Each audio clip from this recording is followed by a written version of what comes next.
శ్రీ స్వామి సమర్థ మంగళవేడలో మరికొన్ని లీలలు చూపించారు. ఆ లీలని మనం ఇప్పుడు తెలుసుకుందాం. అలాగే బసప్ప అనే మరొక ముఖ్య భక్తుడు యొక్క అనుభవాన్ని గురించి కూడా మనం ఇప్పుడు తెలుసుకుందాం.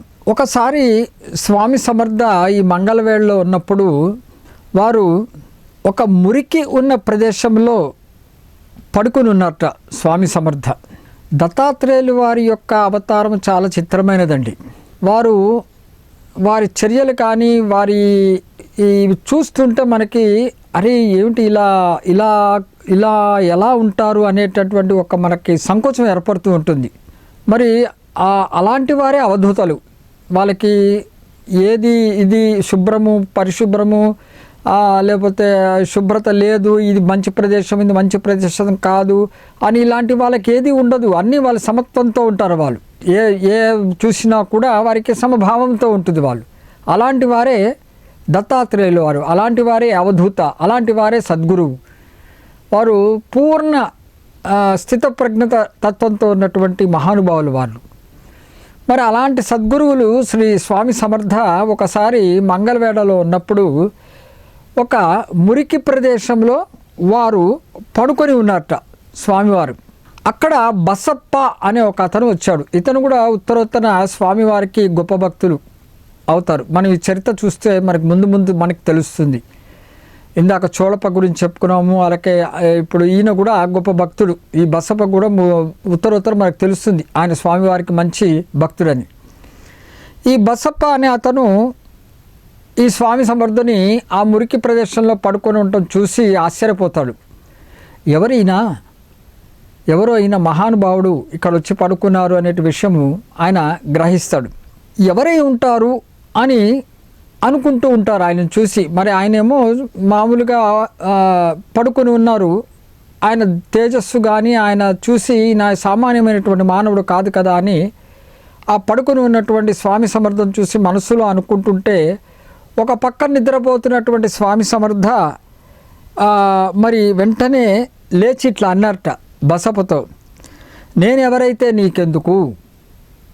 అప్పటి వరకు పడుకున్న స్వామి ఈ బసప్ప మనసులో ఉన్నటువంటి ఆ సందేహాన్ని వెంటనే స్వామి సమర్థులు కాబట్టి గ్రహించి వెంటనే లేచి నేనెవరైతే నీకెందుకు అని అన్నట్ట స్వామి సమర్థ. ఎంత అద్భుతమైనట్టుగా ఎదుటివారి మనసులో ఉన్నటువంటి ఆ సంకోచాన్ని ఎలా బయటకు వెల్లడి చేయకపోయినా స్వామివారు ఎలా కనిపెట్టారనేది మనకి ఆశ్చర్యం కలుగుతుంది ఈ సన్నివేశం ద్వారా. మరి పడుకుని ఉన్నారు స్వామి. మరి అలాంటిది వెంటనే లేచి విధంగా అన్నారు. అప్పుడు బసప్ప అనుకున్నారటండి, నిజమే ఈయన సామాన్య మానవులు కాదు, మహాపురుషులు ఈ మంగళవేడలో వచ్చారు అనేటువంటి సత్యాన్ని గ్రహించాడు ఆ బసప్ప. స్వామి సమర్థ యొక్క చర్యను చూసి, స్వామి సమర్థ యొక్క సమర్థతను చూసి వారు వెంటనే బసప్ప గ్రహించారట, వచ్చినది సామాన్య మానవుడు కాదు, మహాపురుషులు వచ్చారు అనేటువంటి విషయం గ్రహించాడు. అప్పటి నుంచి ఆ క్షణము నుంచి ఆ మరుక్షణము నుంచే బసప్ప కూడా స్వామివారికి భక్తుడయ్యాడు. స్వామిని సేవిస్తూ పూజిస్తూ అనుసరిస్తూ వచ్చాట ఆ బసప్ప. ఈ విధంగా బసప్ప స్వామివారి వెంట తిరుగుతూ ఉంటే మరి బసప్ప భార్య మట్టుకు మనసులో అనుకుందిట, ఏమిటి మరి ఈయన ఒక పిచ్చివాడిలాగా మరొక పిచ్చివాడి వెంట పడి తిరుగుతున్నాడు అని అనుకుందిట. ఎందుకంటే స్వామి సమర్థ చూడటానికి ఎలా ఉన్నారు, దత్తాత్రేయ స్వామివారు ఒక పిచ్చివాడిలాగా మతి లేని వాడిలాగా కనిపించారని మనం అనేక సందర్భాల్లో చెప్పుకున్నాం. ఇక్కడ అలాగే కనపడి అలాగే ప్రవర్తిస్తుంటే మరి బసప్ప ఒక మహాపురుషుడు, ఒక సద్గురు, ఒక భగవంతుడు అని తలచి ఆయన వెంట తిరుగుతుంటే ఆ బసప్ప భార్య ఈయన కూడా ఒక పిచ్చివాడని తలిచిందిట. ఒక పిచ్చివాడు వెంట మరొక పిచ్చివాడు తిరుగుతున్నాడు, ఊరికే ఈయన కాలానంతా కూడా వృధా చేసుకుంటున్నాడు, తన భర్త అనేటువంటి తన కాలానంతా కూడా వృధా చేసుకుంటున్నాడని బసప్ప భార్య అనుకుంటుంది మనసులో.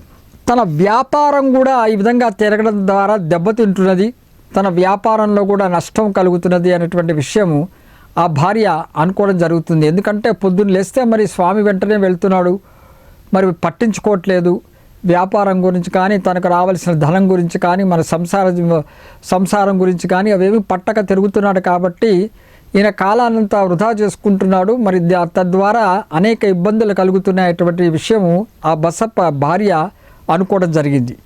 అయితే ఒకసారి బసప్ప స్వామి సమర్థ నడిచే దారిలోనే వెంటపడి నడుస్తున్నట్ట. స్వామివారు ఎక్కడ వెళ్తుంటే ఈ బసప్ప కూడా అక్కడే వెళ్ళడం జరిగింది.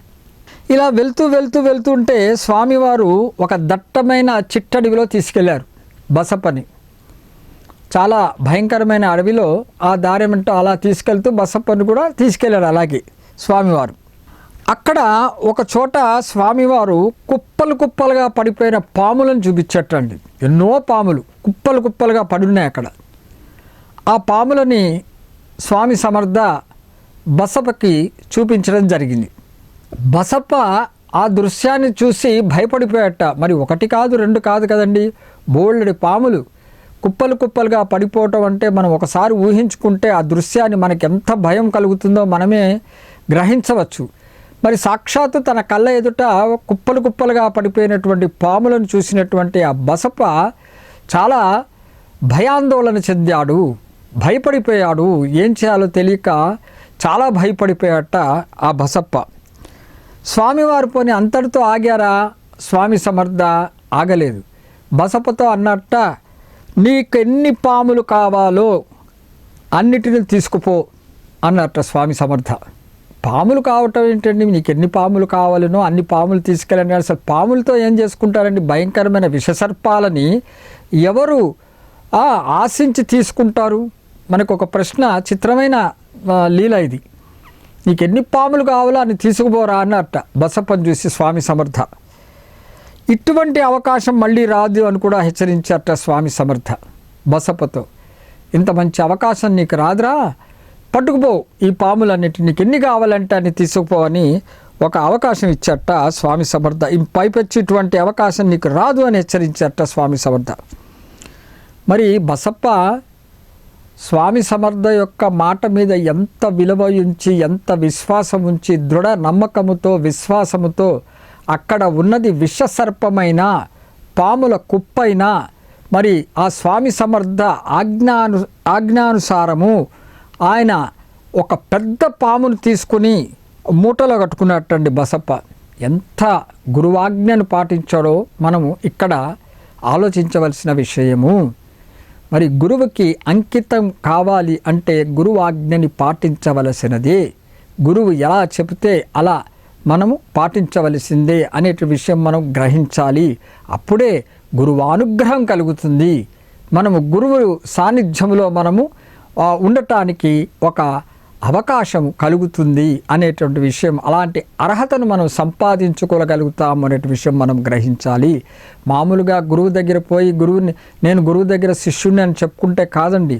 గురువానుగ్రహం పొందాలంటే ఎన్నో రకమైనటువంటి పరీక్షలు మనకి ఎదుర్కోవాలనే విషయము ఈ లీల ద్వారా మనం తెలుసుకోవాలి. మరి స్వామివారు పాములు తీసుకుపోవటం ఏంటి, మరి అవకాశం రాదంటే మరి బసప్ప ఆ విషయాన్ని మరి అంత ప్రాధాన్యత స్వామివారు చెప్పినట్టుగానే మరి ఆయన ఏం చేశాట, ఆ స్వామివారి యొక్క ఆజ్ఞను జవదాటకుండా ఆయన చక్కగా ఒక పెద్ద పామును మూటగట్టుకొని భుజాన వేసుకుని ఇంటికి తీసుకెళ్ళాట బసప్ప.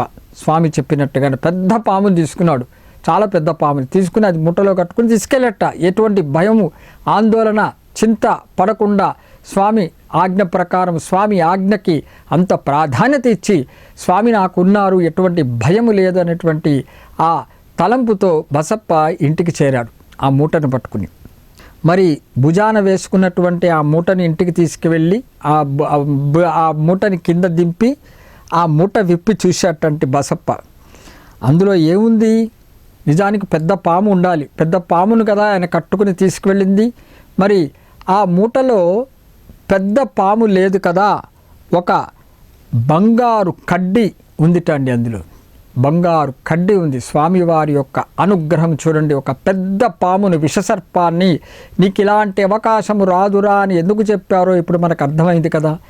స్వామివారు బసప్పకి ఒక పెద్ద బంగారు కడ్డీని అనుగ్రహం ఇచ్చారు. ధనవంతుని చేశాడు, ఐశ్వర్యవంతుని చేశాడు అనేటువంటి విషయం గ్రహించాలి. ఆ దెబ్బతో ఆ బసప్ప ఇంటిలో ఉన్నటువంటి దారిద్ర్యం అంతా కూడా పోయింది. ఆ భార్య యొక్క చింత కూడా పోయింది. మరి ఆ భార్య అనుకుంది కదండి, నా భర్త మరి కాలానంతా వృధా చేస్తున్నాడు, వ్యాపారాన్ని దెబ్బతింటున్నాడు, ఒక పిచ్చివాడితో తిరుగుతున్నాడు, ఈయన మరొక పిచ్చివాడయ్యాడని తలిచినది కదా. మరి అవంతా ఎక్కడ పోయింది? స్వామివారు ఏమి చెప్పకపోయినప్పటికీ సమర్థులు కాబట్టి, స్వామి సమర్థ కాబట్టి, దత్తాత్రేయులు స్వామివారు కాబట్టి, పరమాత్మ కాబట్టి, ఆ స్వామివారి అనుగ్రహముతో పెద్ద సర్పాన్ని తీసుకువెళ్ళినప్పటికీ ఇంటికి వెళ్ళిన తర్వాత మూట విప్పి చూస్తే విషసర్పమునకు బదులు, పెద్ద పాముకు బదులు ఒక బంగారు కడ్డి ఉంది.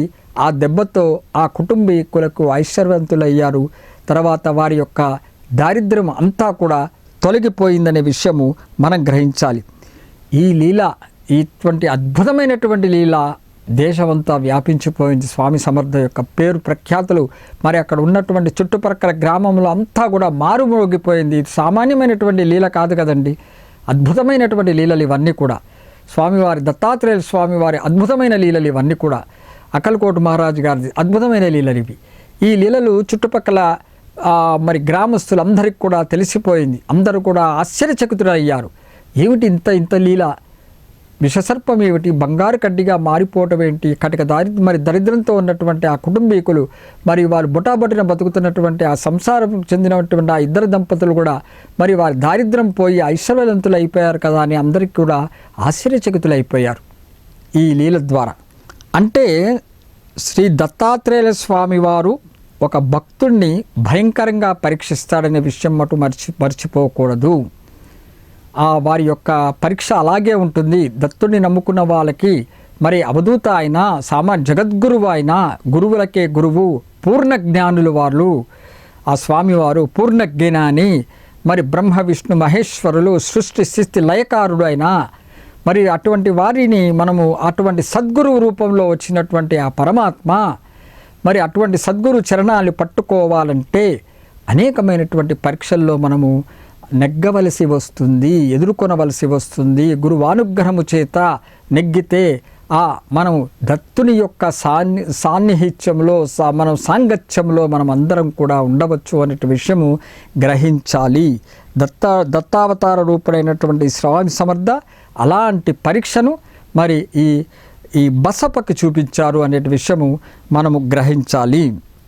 రకరకాల పాములు చూసి మొదట భయపడ్డాడు, కానీ గురువాజ్ఞకు ఆయన ప్రాధాన్యత ఇవ్వటము చేత గురువు చెప్పినట్లుగా చేయటము ద్వారా అతను ఒక బంగారాన్ని పొందాడనేటువంటి విషయము మనము గ్రహించాలి. కనుక అదేవిధంగా గురువు యొక్క అనుగ్రహాన్ని కూడా శాశ్వతంగా పొందాడు అనే విషయం కూడా మనం గ్రహించాలి. అంటే గురువు పెట్టిన పరీక్షలో అతడు నెగ్గాడు. ఎంత కఠినమైన పరీక్ష అయినా కూడా అది అందులో ఆయన నెగ్గాడు అనేటువంటి విషయం మనం బసప్ప లీల ద్వారా మనం గ్రహించుకోవచ్చు. ఇప్పుడు గురుచరిత్రలో మనం కనుక ఒకసారి ప్రవేశిస్తే గురుచరిత్రలో కూడా ఒక అద్భుతమైనటువంటి దత్తాత్రేయులు ఎటువంటి కఠినమైన పరీక్ష పెడతాడో అనేటువంటి విషయం ఒక చోట చెప్తారండి. దత్తుని యొక్క పరీక్షలు మనము వారు పెట్టే పరీక్ష ఎదుర్కోవాలంటే సామాన్యమైన పరీక్ష పెట్టరండి. గురుచరిత్రలో ఒక సంఘటన మనం చూద్దాం. ఎందుకంటే దత్తాత్రేయ స్వామి వారు, ఎందుకంటే ఇప్పుడు మనం స్వామి సమర్థ పెట్టిన పరీక్ష చూశాం కదండి. ఒక కుప్పలు పడిపోయినటువంటి పామును తీసుకుపోవడానికి ఇటువంటి అవకాశం రాదు అంటే ఎవడైనా తీసుకెళ్తాడా? ఆ విషసర్పాన్ని ఇంటికి తీసుకెళ్తాడా? మూట కట్టుకుని పైగా భుజాన వేసుకుని దారి అంతా నడుచుకుని ఇంటికి వెళ్ళే లోపల వాడు అలాంటి వాడు బతికి ఉంటాడా? మనం ప్రశ్నించుకుంటే అది జరిగే పని కాదు. కానీ ఆ పరీక్ష గురువు చెప్పినట్టుగా పాటించడం ద్వారా బసప్ప నెగ్గాడు. అంటే దత్తాత్రేయ స్వామి వారి యొక్క పరీక్షలు అంత కఠినంగా ఉంటాయి అనే ఉద్దేశంతో ఒక గురు చరిత్రలో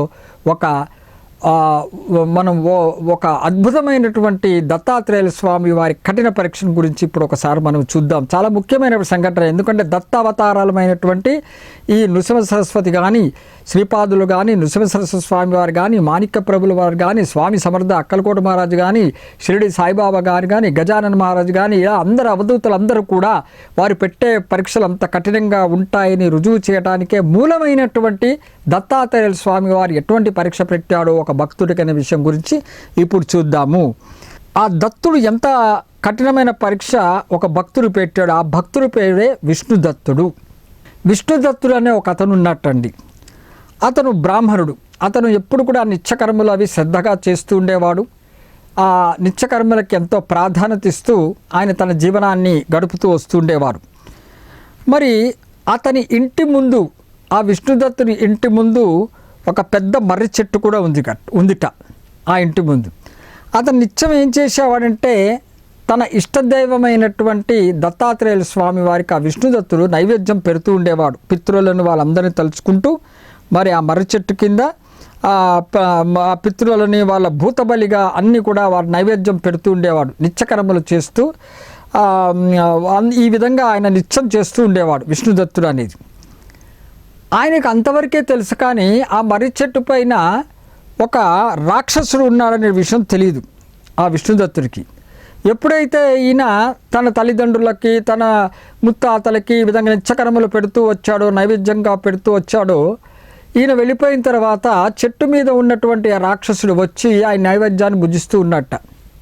రాక్షసుడు తృప్తి చెందుతూ వచ్చాట. ఆ విధంగా ప్రతిరోజు నైవేద్యాన్ని అతను తింటూ వచ్చాడు. ఇలా కొన్నాళ్ళు గడిచిన తర్వాత ఆ రాక్షసుడికే అనిపించింట, ఏమని, మరి విష్ణుదత్తుడు నాకు రోజు ఈ విధంగా పెడుతున్నాడు కదా నైవేద్యము, కాబట్టి ఆయనకు ప్రత్యుపకారం చేయాలని తలిచాట ఒకరోజు రాక్షసుడు. చూడండి, రాక్షసుడిలో కూడా మరి అంత దయాగుణం కలిగింది స్వామి అనుగ్రహము చేత. మరి ఆ నైవేద్యం తిని ఇతనికి ప్రత్యుపకారం చెయ్యాలి అని ఒక భావన కలిగింది. చేసి ఒకరోజు ప్రత్యక్షమయ్యాట ఆయన ఈ విష్ణుదత్తుడి దగ్గర. నువ్వు రోజు ఈ విధంగా నైవేద్యం పెడుతున్నావు కాబట్టి నాకు ఆకలి తీరుతున్నది, నువ్వేదైనా వరం కోరుకో, నీకేం కావాలి అని అడిగాట ఆ రాక్షసుడు. నువ్వు ఏదంటే అది నేను ఇస్తాను అని నీకు చెప్తాట రాక్షసుడు విష్ణుదత్తుతో. అప్పుడు విష్ణుదత్తుడు ఏం కోరాటండి, నాకు ఇష్టదైవము శ్రీ దత్తాత్రేయుల స్వామి వారు, కాబట్టి దత్తాత్రేయుల స్వామి వారి యొక్క దర్శనం కలిగించు అని వరాన్ని కోరేట ఆ విష్ణుదత్తుడు రాక్షసుడిని. సరే, రాక్షసుడు ఆయన అడిగినటువంటి ఆ మాటను విని, సరే నీకు దత్తాత్రేయుల స్వామి వారిని చూపిస్తా, నాతో రా అని తీసుకెళ్ళాట విష్ణుదత్తుడిని. అలా కొంత దూరం తీసుకెళ్ళిన తర్వాత ఆయన ఒక చోట ఆగాట. ఒక మాంసపు అంగడి, అంటే మాంసం కొట్టే ఒక అంగడి దగ్గర ఆగాడు. ఆ రాక్షసుడు విష్ణుదత్తుడికి చూపించి ఆ లోపల ఉన్నటువంటి వ్యక్తిని చూడమన్నట్ట. అందులో ఆ మాంసం కొట్టే ఒక అతను కనిపించాడు. చాలా ఎర్రని కళ్ళతో మాంసాన్ని టకటక ఆయన కొడుతున్నాడు. చాలా భయంకరంగా, ఆయన కళ్ళు చూస్తే నిప్పు కణాల్లాగా ఉన్నాయన్నమాట. చాలా భయంకరంగా ఉన్నాడు. ఆ మాంసం ముక్కలను కొడుతూ ఉన్నాడు. అతను ముక్కలు ముక్కలుగా కొడుతున్నాడు. భయంకరంగా రూపంలో ఆయన కలిగి ఉన్నట్ట. ఆ మా అంగడిలో ఎర్రని కళ్ళుతో ఉన్నట్ట. మరి ఇతనే దత్తప్రభు అని రాక్షసుడు చెప్పాట విష్ణుదత్తుడికి. మరి విష్ణుదత్తుడు అసలు నమ్మలేదు. ఇదేమిటి, అంగడిలో మాంసం కొట్టేవాడు ఏమిటి పరమాత్ముడు, ఆయన దత్తుడు ఎలా అవుతాడు, దత్తాత్రేయ స్వామి వారు ఎలా అవుతారు అని రాక్షసుని నమ్మలేదుట విష్ణుదత్తుడు. నమ్మక ఊరికనే ఉన్నట్ట. ఆ వికృత రూపం అది చూసి అసలు ఆయన పట్టించుకోలేదు, నమ్మలేదు. తర్వాత సరే అని ఈ రాక్షసుడు మరొక అవకాశం, రెండవ అవకాశం మరి విష్ణుదత్తుడికి కలిగించాడు. మళ్ళీ మరికొంత దూరం తీసుకెళ్ళి అక్కడ ఒక భయంకరమైనటువంటి దృశ్యాన్ని చూపించాడు. ఏమిటా భయంకరమైన దృశ్యం అంటే, ఒక అతను అక్కడ కూర్చొని గాడిద యొక్క కళేబరాన్ని పీకుతున్నట్టండి. గాడిద యొక్క కళేబరంపై ఉన్నటువంటి చర్మాన్ని ఒలుస్తున్నాడు. గాడిద కళేబరమే చూస్తేనే, అక్కడ దగ్గర కూర్చున్నాడు ఆ వ్యక్తి అంటేనే చూస్తేనే చాలా భయంకరమైన దృశ్యం అది. ఆ కూర్చోవడమే కాకుండా ఆ కళేబరం పైన ఉన్నటువంటి చర్మాన్ని ఆ వ్యక్తి ఒలుస్తున్నాడు, పీకుతున్నాడు. బాగా ఆ కళేబరంపై ఉన్న చర్మాన్ని అంతా కూడా ఒలుస్తున్నాడు ఆ వ్యక్తి. అది చూసేటప్పటికీ రాక్షసుడు ఆ విష్ణుదత్తుడికి చెప్పాట, అదిగో దత్తాత్రేయుల స్వామి వారు అని చెప్పాట. రెండవ అవకాశం. అప్పుడు కూడా మరి విష్ణుదత్తుడు నమ్మలేదు. అదేమిటి, ఒక పడి ఉన్నటువంటి గాడిద దగ్గర ఒక వికృతి రూపమైనటువంటి ఒక మానవుడు ఆ గాడిదని పట్టుకొని శరీరాన్ని ఒలుస్తున్నాడు, కళేబరంపై ఉన్న చర్మాన్ని ఒలుస్తున్నాడు. అతను దత్తాత్రేయుడు ఏమిటి, ఇది అసంభవం అనుకుని రెండవ అవకాశం కూడా జారవిరుచుకున్నాడు విష్ణుదత్తుడు. నేను నమ్మను అన్నాడు. సరే, ముచ్చటగా మూడవ అవకాశం ఇవ్వాలనుకున్నట్ట మరి ఈ రాక్షసుడు విష్ణుదత్తుడికి మరికొంత దూరం తీసుకెళ్ళాడు. కొంచెం దూరం తీసుకెళ్ళిన తర్వాత అక్కడ మరొక భయంకరమైన దృశ్యాన్ని ఆ రాక్షసుడు విష్ణుదత్తుడికి చూపించడం జరిగింది. అది ఏమిటి దృశ్యం అంటే, అక్కడ ఒక చోట ఒక శ్మశానం కనబడిందండి. శ్మశానం అంటేనే భయంకరం, ఎందుకంటే అక్కడ అందరూ చనిపోయినటువంటి శవాలు అవి కాలుతూ ఉంటాయి. అలాంటి ప్రదేశం చూపించట ఆ రాక్షసుడు విష్ణుదత్తుడికి. అందులో ఒక చోట తీసుకెళ్ళి ఆ శ్మశానంలో ఒక అతన్ని చూపించట. అతను ఒంటి నిండా కూడా రక్తపు మరకలతో పూసుకుని ఉన్నట్టు. ఆ ఒంటి నిండా అతను భయంకరంగా వికృతి రూపంలో ఉన్నటువంటి ఒక వ్యక్తి ఒంటి నిండా రక్తపు మరకలతో పూసుకుని ఉన్నాడు. ఆయన పూసుకుని ఉండడమే కాకుండా అతని మెడలో పుర్రెలతో ఉన్నటువంటి ఒక దండను కూడా వేసుకున్నాడు. ఆ భయంకర వికృతి రూపంతో ఉన్నటువంటి ఆ వ్యక్తి మెడలో పుర్రెల దండ వేసుకుని ఉండటం జరిగింది మాట. తర్వాత అక్కడ ఒక శవం కాలుతుంది, అక్కడే కూర్చున్నాడు ఆ వ్యక్తి. ఆ కాలే చితి నుండి సగం కాలిన దేహాన్ని బయటకు తీస్తున్నట్ట. ఎంత భయంకరంగా ఉంది చూడండి ఆ దృశ్యం. ఆ వికృతి రూపంతో ఉన్నటువంటి ఆ వ్యక్తి, ఒంటి నిండా రక్తపు మరకలతో పూసుకున్నటువంటి వ్యక్తి, పుర్రెల దండ వేసుకున్నటువంటి వ్యక్తి ఒక కాలే శవం దగ్గర కూర్చొని, అక్కడ రగిలే జ్వాల దగ్గర కూర్చుని ఒక పక్క మండుతుంటే ఆ మండుతున్నటువంటి ఆ శవాన్ని బయటకు తీసేట, సగం కాలిన శవాన్ని బయటకు తీసేట. ఎంత భయంకరంగా ఉందో ఆ దృశ్యం ఒకసారి ఆలోచించుకోండి. విష్ణుదత్తుడికి చూపించి ఆ రాక్షసుడు అన్నట్ట, ఇతరే దత్తాత్రేయుల స్వామి వారే అని ముచ్చటగా మూడో అవకాశం ఇచ్చాడు. వీరే దత్తాత్రేయుల స్వామి వారు అని అన్నట్ట. మరి ఈసారి ఇతను జార విరుచుకోలేదు. ఎందుకంటే మొదటి అవకాశము మాంసం అంగడిలో చూపించినప్పుడు ఆయన నమ్మలేదు. రెండవ అవకాశము మరి గాడిద కళేబరం మీద ఒక అతను చర్మాన్ని ఒలుస్తూ, ఆ కళేబరం పైన ఉన్న చర్మాన్ని ఒలుస్తున్న వ్యక్తి దగ్గరికి వెళ్ళి అది ఆయనే దత్తుడు అంటే ఆయన సంకోచపడి, కాదు చెప్తున్న విను వెళ్ళు అని చెప్పినప్పటికీ దగ్గరికి వెళ్ళినప్పుడు అతను ఎముక కూడా విసిరాట ఈయన మీద, దగ్గర రానికుండా. అప్పుడు ఈయన దత్తుడు కాదని వెళ్ళిపోయాడు రెండో అవకాశంలో. ఈ మూడో అవకాశంలో మరి ఈసారి జార విరుచుకోకూడదు అనే ఉద్దేశంతో విష్ణుదత్తుడు ఆ శవాల కాపరి, అతను ఎవరైతే ఇందాక చెప్పుకున్నామో ఆ సగం కాలే శవాన్ని బయటకు తీస్తూ ఉన్న ఆ వ్యక్తి దగ్గరికి వెళ్ళాట విష్ణుదత్తుడు. మరి ఆ వికృతి రూపంలో ఉన్నటువంటి ఆ వ్యక్తి ఈయన దగ్గర రాగానే విష్ణుదత్తుడు ముఖము పైన ఉమ్మాడుట. దత్తుని యొక్క లీలలు, దత్తుని యొక్క చేష్టలు కానీ చర్యలు కానీ ఎంత భయంకరంగా, ఎంత పరీక్షగా ఉంటాయని చెప్పడానికి చెప్తున్నటువంటి గురుచరిత్రలోని విషయాన్ని చెప్తున్నాను అనమాట. అందుకని దగ్గరికి రాగానే అతని ముఖము పైన ఉమ్మాడట దత్తాత్రేయుల స్వామి వారు. విష్ణుదత్తుడి దగ్గర రాగానే ముఖము పైన ఉమ్మాడు. నువ్వు దగ్గరికి వచ్చావంటే చంపేస్తానని బెదిరించారట. దగ్గర రాకు, నువ్వు వచ్చావంటే నిన్ను చంపేస్తానని కూడా బెదిరించారట దత్తాత్రేయ స్వామి. అయినా కూడా విష్ణుదత్తుడు ఈసారి తన అవకాశాన్ని వదులుకోకూడదని వెళ్ళి ఆ వికృతి రూపంలో ఉన్నటువంటి ఆ పరమాత్ముని యొక్క చరణాలను గట్టిగా ఆలింగనం చేసుకున్నాడు. ఎప్పుడైతే ఆ విధంగా గట్టిగా ఆలింగనం చేసుకున్నాడో అప్పుడు ఆ భయంకరమైన రూపంలో దాగి ఉన్నటువంటి త్రిమూర్తియాత్మక రూపమైనటువంటి దత్తాత్రేయ స్వామి వారు ఏమన్నారంటే, ఓరి 3 సార్లు ఎందుకు నా వద్దకు వచ్చావు అన్నట్ట.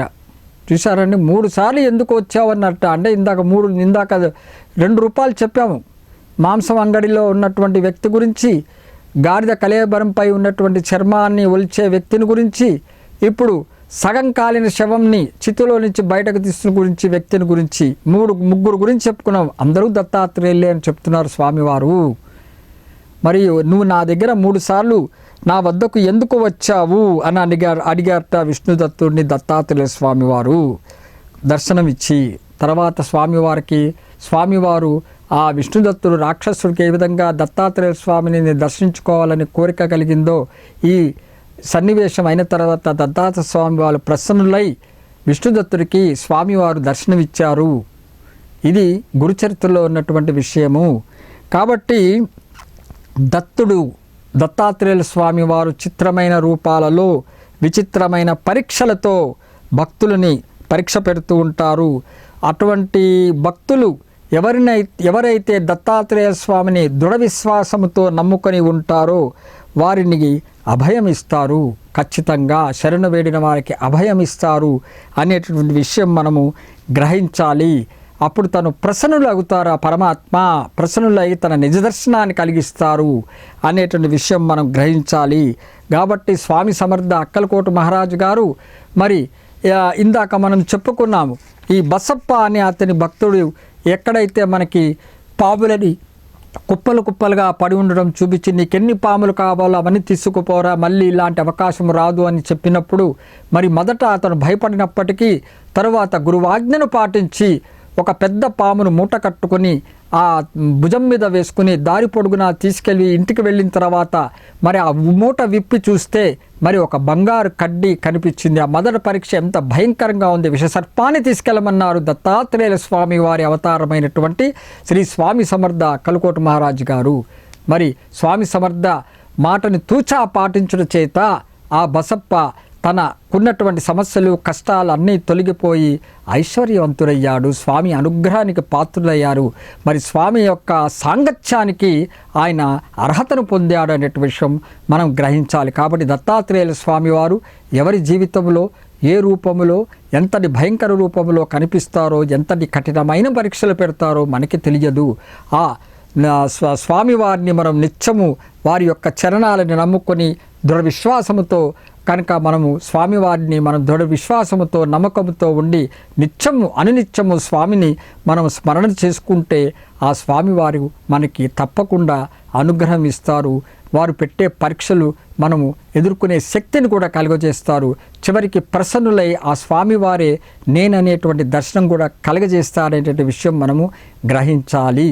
ప్రతి దత్త భక్తులు కూడా ఈ స్వామి యొక్క లీలలను మనము గురుచరిత్రలోని విషయాలు కూడా మనం గ్రహిస్తే స్వామివారు ఎలాంటి విచిత్రమైనటువంటి లీలలు ప్రదర్శించారో అనేటువంటి విషయం మనం గ్రహిస్తాము.